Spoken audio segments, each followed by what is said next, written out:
Menko Polhukam Mahfud MD menduga bahwa ada provokator di balik kericuhan yang terjadi antara massa dan aparat penegak hukum. Hal ini diakui Mahfud MD seusai adanya oknum-oknum yang kemudian ditangkap oleh pihak kepolisian. Mahfud MD mengungkapkan sebelumnya sudah ada kesepakatan bahwa pada 6 September akan diadakan relokasi di Pulau Rempang. Mahfud MD menegaskan sudah ada dalam perjanjian warga yang terkena relokasi akan dibangunkan rumah dengan tipe 45 dan diberi santunan sebesar 120 juta rupiah untuk setiap kepala keluarga. Diakui oleh Mahfud MD, hampir 80% warga sudah setuju dan terinformasikan. Menurut Mahfud MD yang masuk dalam Memorandum of Understanding atau MOU antara masyarakat dengan pengelola tanah adalah tanah seluas 17.500 hektar. Tanah tersebut sebelumnya sudah disepakati untuk dipakai sebagai lokasi investasi. Mahfud MD pun lantas mengingatkan agar aparat berhati-hati dengan adanya provokator dari pihak yang mempunyai kepentingan. Rempang, Pak. Turun. Rempang, Pak. Dan gas air mata, Pak. Gas air matanya ini kan kena anak-anak sekolah. Terkait kontrak warga dan aparat di Rempang, Pak. Ya, ya kita tetap secara hukum minta kepada aparat penegak hukum untuk menangani masalah kerumunan orang itu atau aksi unjuk rasa atau yang menghalang-halangi eksekusi hak atas hukum itu supaya ditangani dengan baik dan penuh kemanusiaan. Itu sudah ada standarnya. Ya, itu masalah tindakan pemerintah dan tindakan aparat supaya Polri hati-hati. Tapi masalah hukumnya juga supaya diingat. Banyak orang yang tidak tahu bahwa tanah itu, Rempang itu sudah diberikan haknya oleh negara kepada sebuah perusahaan, entitas perusahaan untuk digunakan dalam hak guna usaha. Itu Pulau Rempang. Itu tahun 2001-2002. Sebelum investor masuk, tanah ini rupanya belum digarap dan tidak pernah ditengok.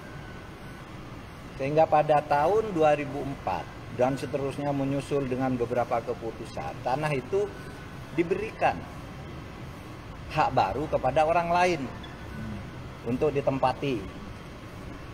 Ya, padahal SK-nya itu sudah dikeluarkan pada tahun 2001-2002 secara sah.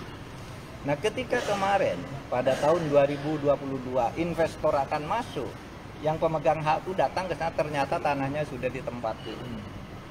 Maka kemudian diurut-urut ternyata ada kekeliruan dari pemerintah setempat maupun pemerintah pusat, ini Kementerian LHK. Nah, lalu diluruskan sesuai dengan aturan bahwa itu masih menjadi hak karena investor akan masuk. Nah, proses pengosongan tanah inilah yang sekarang menjadi sumber keributan, bukan hak atas tanahnya, ya, bukan hak guna usahanya, bukan hak guna, tapi proses, karena itu sudah lama kan, sudah belasan tahun orang di situ, tiba-tiba harus pergi misalnya. Meskipun menurut hukum kan tidak boleh, karena itu ada haknya orang kecuali lewat dalam waktu tertentu yang lebih dari 20 tahun. Pak, katanya itu kan pemukiman tanah ulayat ya, Pak? 37 kampung tua, kampung Melayu. Enggak tahu saya, enggak tahu. Pokoknya proses itu secara sah sudah dikeluarkan oleh pemerintah tahun 2001-2002. Jadi di catatan pemerintah tidak ada yang menyebutkan kalau itu tanah ulayat gitu ya, Pak? Ya, mungkin yang tahu itu BPN dan LHK ya. Saya enggak hafal satu persatu kasus itu. Saya kan enggak pegang buku catatan tentang itu. Pak, mungkin mungkin tidak. Bisa dijelaskan lagi Pak sedikit soal kekeliruan dari pemerintah dalam hal ini kayak apa?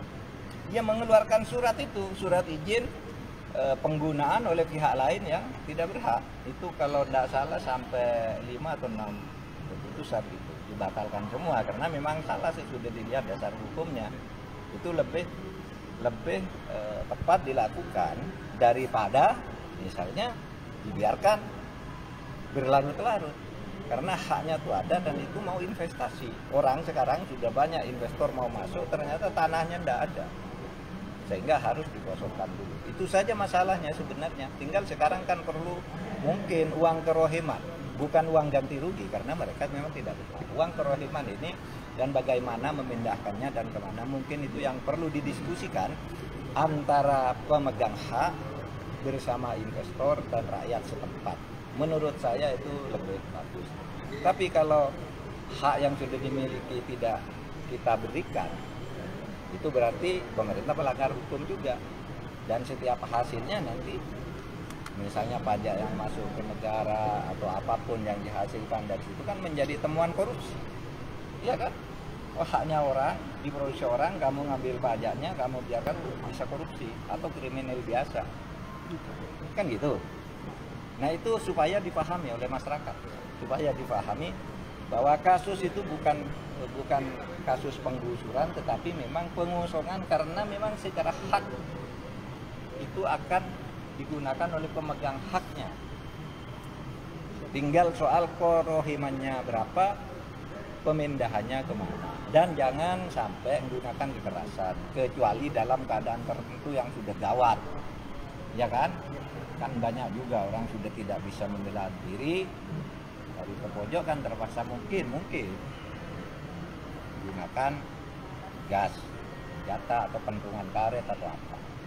Cukup ya? Tapi ini ada anak-anak Pak, apa gas air mata tetap dipertimbangkan? Orang tua sama harus dihormati semua. Kalau ditanya nanti anak-ananya sudah digendong, nanti kamu tanya lagi.